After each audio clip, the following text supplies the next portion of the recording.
तो हेलो दोस्तों, कैसे हैं आप सब। उम्मीद करता हूँ अच्छे होंगे और अच्छी चल रही होगी आपकी पढ़ाई। तो आज हम इस वीडियो में आपको बताएंगे अनुपात से संबंधित प्रश्न, और इसके पहले हम लोग बेसिक प्रश्न देखे थे। तो चलिए शुरू करते हैं पहला क्वेश्चन से। और सभी क्वेश्चन इंपॉर्टेंट है और अलग अलग टाइप के हैं। तो 6 क्वेश्चन देखेंगे, 6 वो अलग अलग टाइप के हैं। तो चलिए पहला क्वेश्चन देखते हैं। पहला क्वेश्चन हमारा है, सुहानी और पलक के बीच 80 रुपये को 3:2 में बांटिए। तो इसको दो तरीके से बताएंगे, शॉर्ट ट्रिक और एक बेसिक से। ठीक है, एक लंबी प्रोसेस है और एक शॉर्ट ट्रिक है। तो सबसे पहले लॉन्ग प्रोसेस वाला देख लेते हैं। तो सबसे पहले लिखेंगे हल, यानी सॉल्व। तो देखिए, सुहानी और पलक के बीच 80 रुपये को 3:2 में बांटिए। यानी सुहानी हमारा 3 है और पलक हमारा 2 है। यानी पहला वाला है, इसमें का पहला ए है, तो इसमें का पहला ए है, दूसरा ए है, तो पहला ए है। ठीक है, तो चलिए इसको मान लेते हैं। माना सुहानी के पास रुपए बराबर कितना है, 3 एक्स मान लेते हैं, 3x। ठीक है, फिर इसी प्रकार इसका पलक का मान लेते हैं। पलक के पास रुपए यहाँ लिख लीजिएगा, हमने वैसे डॉट कर दिया है। तो रुपए हमारा कितना हो जाएगा, ये 2 है तो 2x हो जाएगा। ठीक है, अब दोनों के बीच बांटना है, तो यानी सुहानी और पलक के बीच कुल रुपए बराबर, या प्रश्नानुसार, आपकी इच्छा प्रश्नानुसार लिख लीजिए। प्रश्नानुसार यानी प्रश्न के अनुसार। प्रश्न हमारा क्या करा, सुहानी और पलक के बीच 80 रुपये को 3:2 में बांटिए। तो 80 रुपया इन दोनों के बीच में बांटना है, तो इन दोनों को जोड़ लेते हैं। 3x + 2x = 80 rupees. यानी इन दोनों का योग हमारा कितना है, 80 रुपये हैं। तो देखिए, इसको जोड़ देंगे तो कितना हो जाएगा, 5x, फिर बराबर 80 रुपये, फिर x बराबर 80/5। काटेंगे इसको तो कितना हो जाएगा, 5 × 9 5, 3 गया 5 × 30 16, यानी 16 रुपये x बराबर आए। तो चलिए, सुहानी को हम लोग क्या माने हैं, 3x। तो सुहानी लिखेंगे, सुहानी के पास रुपए कितना हो जाएगा, 3x का वैल्यू कितना आया है, 16 है। तो 3 × 16 तो कितना हो जाएगा, 16 32 16 तिहाई 48, यानी 48 रुपये। ठीक है, यानी 80 में से 48 इसका है। तो अब चाहे तो 80 में से 48 घटा देंगे, जितना आएगा उतना हो जाएगा पलक का। लेकिन आप इस तरह से भी कर सकते हैं। तो पलक का कितना है, पलक के पास रुपए बराबर 2x है। तो 2x है, तो 2 और गुणा, यहाँ गुणा का संबंध है, जैसे इसमें किए हैं। तो x हमारा कितना है, 16 है। तो 16 में 2 का गुणा करेंगे तो 32 हो जाएगा। ठीक है, चलिए अब हम लोग शॉर्ट ट्रिक भी देख लेते हैं। तो हमारा कितना, इसके पास, सुहानी के पास 48 रुपये और पलक के पास 32 रुपये। अगर इसी को देखिए, इतना लंबा प्रोसेस नहीं करना है तो इसका एक शॉर्ट ट्रिक है, हम वही बता देते हैं। देखिए, सबसे पहले 3:2 दिया है, सुहानी और पलक के बीच 80 रुपये के 3:2 में बांटना है। तो सबसे पहले 3 और 2 को जोड़ लेंगे। तो 3 और 2 को जोड़ेंगे, 3:2 को, तो कितना हो जाएगा, 5 हो जाएगा। 10 सेकंड में आप लोग कर लेंगे, 5 हो जाएगा। ठीक है, तो हमें सबसे पहले चलिए सुहानी का निकाल लीजिए। तो सुहानी का कितना है, 3 है। तो देखिए, पार्ट बटे टोटल होता है, यानी सभी में से सभी हमारा कितना है, 5 है। तो 5, अब किसका निकालना, सुहानी का। 3 × 80 कर देंगे, यानी जितना रुपए का निकालना है। तो काट देंगे, 16 16 32 16 तिहाई 48 रुपये हो गया हमारा, 48 रुपये। और उसी प्रकार इसका भी। तो टोटल में से 2 भाग, यानी 2 हमारा क्या है, पलक का है, तो गुणे इसमें 80 कर देंगे। तो इसमें काटेंगे, 16 बार में 16 दूना 32। ये शॉर्ट ट्रिक था। ऐसे भी कर सकते हैं और ऐसे पूरा प्रोसेस लिख सकते हैं, आपकी इच्छा। तो चलिए अगला प्रश्न देखते हैं। अगला प्रश्न हमारा कह रहा है, दूसरा यानी कि, और ये भी एक शॉर्ट ट्रिक से और प्रोसेस वाइज दोनों बताएंगे। एक महिला अपनी बेटी श्रेया और भूमिका में 3600 रुपये को उनकी आयु के अनुसार बांटना चाहती है। 3600 रुपये उनकी उम्र के अनुसार, आयु मतलब उम्र, आयु के अनुसार बांटना चाहती है। यदि श्रेया की आयु 15 वर्ष है और भूमिका की आयु 12 वर्ष है हो तो भूमिका को कितने कितने रुपए मिलेंगे। श्रेया और भूमिका को कितने कितने मिलेंगे, यानी 3600 में से कितने कितने मिलेंगे, जो कि उम्र के अनुसार बांटती है। तो सबसे पहले इनकी उम्र का अनुपात निकाल लेंगे। तो श्रेया हल लिख लेंगे, ठीक है। उसके बाद माना श्रेया और भूमिका के आयु का अनुपात या उम्र का अनुपात, आयु का अनुपात तो कितना है इनके उम्र का अनुपात। तो श्रेया का अनुपात उम्र कितना है 15 वर्ष, श्रेया की आयु 15 वर्ष है और इसका भूमिका का 12 वर्ष है, ठीक है। तो इसको हम लोग भिन्न के रूप में लिख सकते हैं। तो बिल्कुल 15/12 हो जाएगा हमारा, ठीक है। इसको कट भी कर सकते हैं। तो 3 चौका 12, 3 पचे 15, यानी 5:4, ठीक है।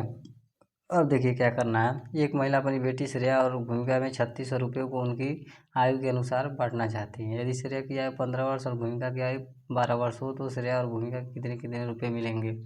तो चलिए इनका अनुपात तो हमें पता चल गया। अब देखिए जैसे पहले प्रश्न को किए हैं वैसे ही करना है। तो इसको हम लोग क्या करना है, इसको यानी कि सबसे पहले श्रेया को x मान लेना है। श्रेया को मिले रुपए बराबर x, तो कितना हो जाएगा, श्रेया को मिले रुपए बराबर, तो श्रेया हमारा कितना है 5 है, इसको 5:4 भी लिख सकते हैं, ठीक है। यानी पहला वाला श्रेया दूसरा वाला भूमिका है, तो 5, तो 5x इसको लिख लेंगे। श्रेया को मिले रुपए बराबर 5x। वहीं भूमिका को कितना मिला, भूमिका को मिला 4x, ठीक है। अब देखिए अब 5x प्रश्नानुसार लिख लीजिए, इन दोनों को कुल कितने मिले, कितने में से 5x + 4x बराबर कितना हो जाएगा 3600। 3600 में से इन लोगों को बांटना है तो इसको जोड़ लेंगे, 9x बराबर 3600, ठीक है। अब x बराबर 3600, अब ये बट्टे में आ जाएगा तो क्या आ जाएगा 9 चौक 36 यानी 400, x बराबर 400। तो चलिए अब हमारा क्या है श्रेया का, तो श्रेया का हमारा कितना है 5x, तो श्रेया को मिले रुपए, तो 5x है, 5x यहाँ x का मान हमारा 400 है, तो गुणे में 400 कर देंगे तो कितना हो जाएगा 2000, ठीक है। इसी प्रकार इसका भी कर लेंगे, भूमिका का भी, भूमिका को मिले रुपए बराबर, यहाँ रुपए कर लीजिए। तो भूमिका को कितने रुपए मिले, तो भूमिका 4x है, तो 4 × 400, x का मान चूँकि हमारा 400 आया है, तो 4 चौक 1600 हमारा 1600 रुपये, यानी 1600 और 2000 को जोड़ेंगे तो हमारा कितना आ जाएगा 3600, ठीक है। यानी 3600 में यानी 2000 श्रेया को मिला, 1600 इसको भूमिका को। हालांकि एक तरह से और कर सकते हैं शॉर्ट ट्रिक से, उसको भी हम बता देते हैं इतना में ही। तो देखिए हमारा कितना था 5:4 आया था, तो इसको और इसको जोड़ लेंगे, यानी उसकी उम्र का अनुपात निकाल के हम लोग जोड़ लेंगे। तो 5 4 9 हो गया, 9 हो गया। अब 9 में से कितना मान लीजिए इसका निकालना है श्रेया का, 9/5 × 3600 में से कितना मिला, तो 9 चौक 36, 400, अब 5 चौक 20, 2000 हो गया। इसी प्रकार भूमिका का निकालेंगे तो 4/9 यानी टोटल, तो इसमें भी 3600 से गुणा कर देंगे, इसमें 9 चौक 36, 400 आया, 404 का गुणा करेंगे 1600, ठीक है। उम्मीद है आप लोग को समझ में आ गया होगा। तो चलिए अब अगला क्वेश्चन देखते हैं। यानी तीसरा क्वेश्चन हमारा कह रहा है राम तथा श्याम किसी फर्म में, कोई फर्म है यानी कोई फैक्ट्री वगैरह है, कोई कारखाना जो भी हो, उसमें 5:7 के अनुपात से लाभ बांटते हैं राम तथा श्याम, ठीक है। राम तथा श्याम एक दूसरी फर्म है, यानी ये पहली फर्म है, दूसरी फर्म है, एक दूसरी फर्म है जिसमें राम तथा अनमोल है, इसमें भी राम है लेकिन इसके साथ श्याम है, और इसमें भी राम है लेकिन इसके साथ अब सी अनमोल है, साझेदार है। 4:5 के अनुपात में लाभ बांटा जाता है। बताइए किस फर्म में राम का भाग अधिक है।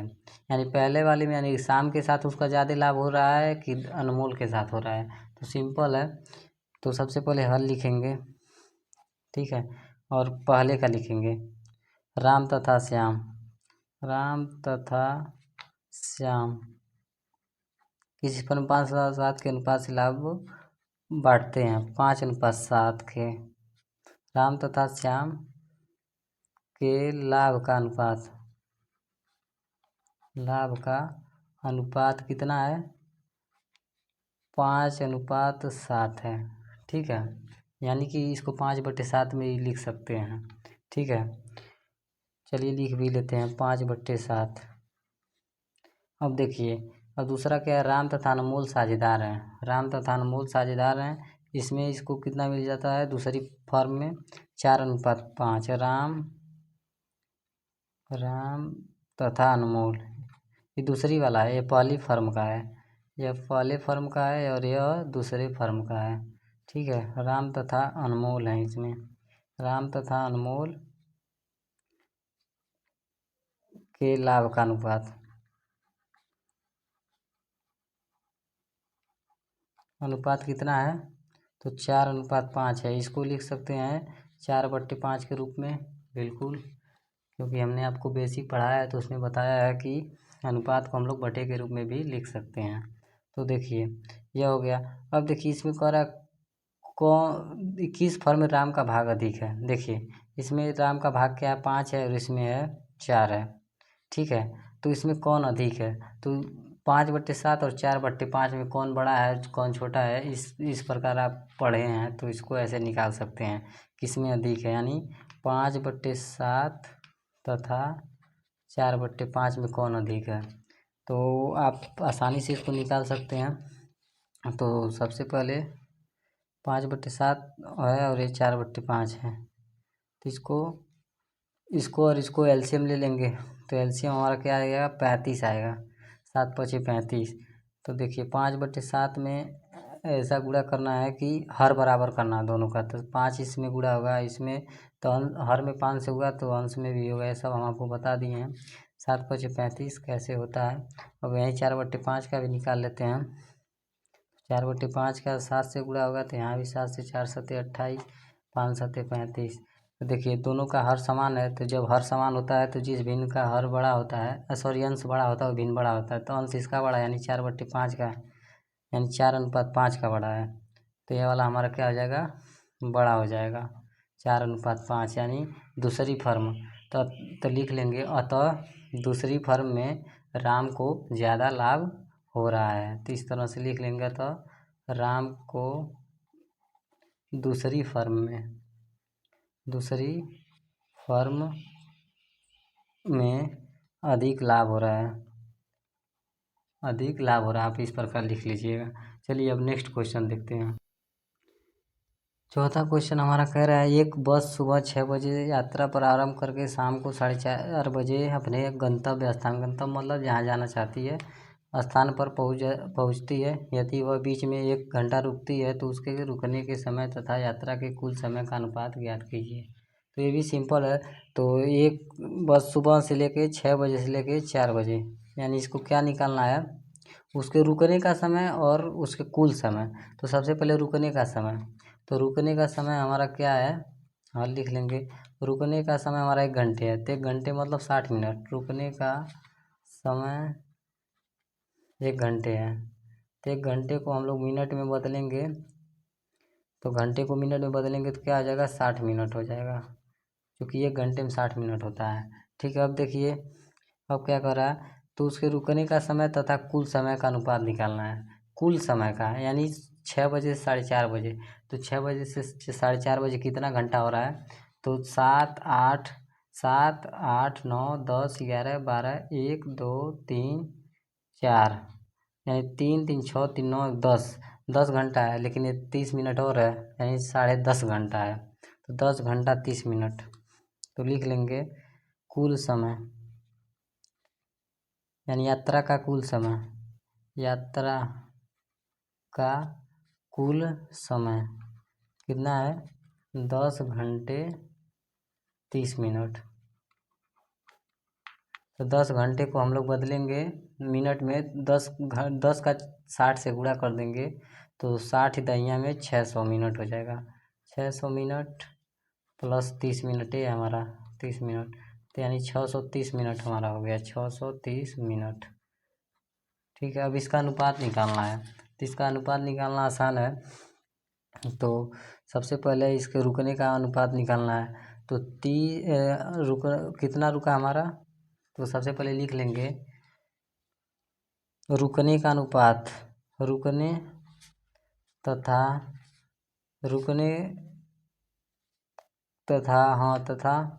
कुल अनुपात, कुल रुकने का समय तथा कुल यात्रा का समय का अनुपात, ऐसे लिखना है। सॉरी, रुकने का समय, रुकने का समय का अनुपात तथा कुल यात्रा का समय का अनुपात। तो रुकने का समय हमारा कितना है, 60 है, और 60 है अनुपात 630 है। ठीक है, 60 मिनट और 630 मिनट, क्योंकि हम भी इसको मिनट में ही बदल देंगे, क्योंकि घंटा और मिनट सभी राशियाँ समान होनी चाहिए, अनुपात में यही होता है। हम ये सब बेसिक बता दिए। तो इसको अब कट कर लेंगे, तो 60/630 कर लेंगे, तो 0 0 कट जाएगा। ठीक है, अब 3 से कर देंगे, 3 दूनी 6, 3 दूनी 6, 3 अंक 9 3, यानी क्या हो जाएगा, 2:21 हो जाएगा। चलिए अब अगला क्वेश्चन देखते हैं। अगला क्वेश्चन कर रहा है, यानी 5वां, कि एक कार 3 घंटे में 120 किलोमीटर जाती है तथा एक रेलगाड़ी 2 घंटे में 100 किलोमीटर जाती है, उनकी चालों का अनुपात ज्ञात कीजिए। सबसे पहले हल लिखेंगे और सबसे पहले उनकी चालों का अनुपात, दोनों के चाल का अनुपात निकालना है। तो सबसे पहले कार की चाल का अनुपात लिख लेंगे, कार के चाल का अनुपात, कि इसका अनुपात कितना हो जाएगा, कार का चाल का अनुपात, कार का चाल सबसे पहले निकालना है ना, उसके बाद अनुपात। तो कार का चाल हमारा क्या हो जाएगा, तो चाल बराबर क्या होता है, दूरी बटे समय, ये सूत्र है हमारा। अभी अनुपात नहीं निकालना है, चाल बराबर क्या होता है, दूरी बटे समय। तो दूरी बटे समय, दूरी हमारा कितना है, 120 किलोमीटर है, जैसा कि आप देख पा रहे हैं, और समय कितना है, 3 घंटे। अब इसको काट देंगे, 3 चौक 12, यानी 40 किलोमीटर प्रति घंटा, यानी घंटे में 40 किलोमीटर जाता है। ठीक है, किलोमीटर, किमी लिख सकते हैं, किलोमीटर। अब देखिए रेलगाड़ी का निकाल लेंगे, रेलगाड़ी की चाल बराबर, रेलगाड़ी की चाल बराबर क्या हो जाएगा, ये भी दूरी बट्टे समय हो जाएगा। तो दूरी कितना है इसका, तो दूरी हमारा 100 किलोमीटर है, समय 2 घंटे है, यानी 50 किलोमीटर प्रति घंटा हो जाएगा, ये 50 किलोमीटर प्रति घंटा हो जाएगा। तो देखिए इनकी चालों का अनुपात निकालना है, तो क्या लिखेंगे, कार तथा रेलगाड़ी के चालों का अनुपात, कार तथा रेलगाड़ी के चालों का अनुपात। तो क्या हो जाएगा, कार का क्या है, 40 किलोमीटर प्रति घंटा, अनुपात रेलगाड़ी का क्या है, 50। बस अब 40/50 करके इसको कट कर लेंगे, तो 40/50 हो जाएगा, 0 0 कट गया, यानी क्या हो जाएगा, 4:5। इसका अनुपात निकल गया। चलिए अगला क्वेश्चन देख लेते हैं। अगला तो बहुत ईजी है। मिस्टर दास, मी मतलब मिस्टर दास 8 दिन में 1080 रुपये कमाते हैं तथा मिस्टर राय 10 दिन में 1200 रुपये कमाते हैं, उनकी आय का अनुपात ज्ञात कीजिए। बहुत आसान है। सबसे पहले इसके एक दिन का निकाल लेते हैं। तो लिखिए, मिस्टर दास के एक दिन की कमाई या आय, जो भी लिखना, आय भी लिख सकते हैं और कमाई भी, एक ही बात है। मिस्टर दास के एक दिन की कमाई बराबर कितना हो जाएगा, 1080/8। इससे एक दिन का निकल जाएगा, काटेंगे तो 8 1 9 8, 2 गया 8 3 24, 4 गया 8 5 40, 135 रुपये एक दिन में कमाते हैं, 8 दिन में 1080। चलिए अभी इसी तरह से इनका निकाल लेते हैं, राय जी का, मिस्टर राय का। मिस्टर राय के एक दिन की कमाई, एक दिन की कमाई, ठीक है। तो इनका एक दिन की कमाई क्या हो जाएगा, 1200 बट्टे में 10। यहाँ लिख लीजिए आप लोग, एक दिन की कमाई, ठीक है। 0 0 कट गया, यानी कि 120 रुपये। एक दिन में 120 रुपये कमाते हैं, और ये एक दिन में 135 रुपये कमाते हैं। तो चलिए इन लोगों के अनुपात निकाल लेते हैं इनकी। तो मिस्टर दास तथा मिस्टर दास तथा मिस्टर राय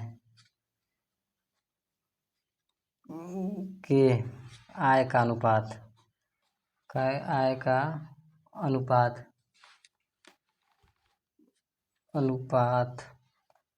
क्या हो जाएगा, 120 नहीं, सबसे पहले है मिस्टर दास 135 अनुपात 120। बस इसको भी बट्टे में बदल के कर लीजिए, 135 बट्टे में 120। तो 15 9 135, 15 बट्टे 120, यानी क्या हो जाएगा 9:8। इनका भी अनुपात निकल गया। तो चलिए, उम्मीद है सभी क्वेश्चन आपको समझ में आए होंगे। तो चलिए मिलते हैं नेक्स्ट वीडियो में, तब तक के लिए जय हिंद जय भारत।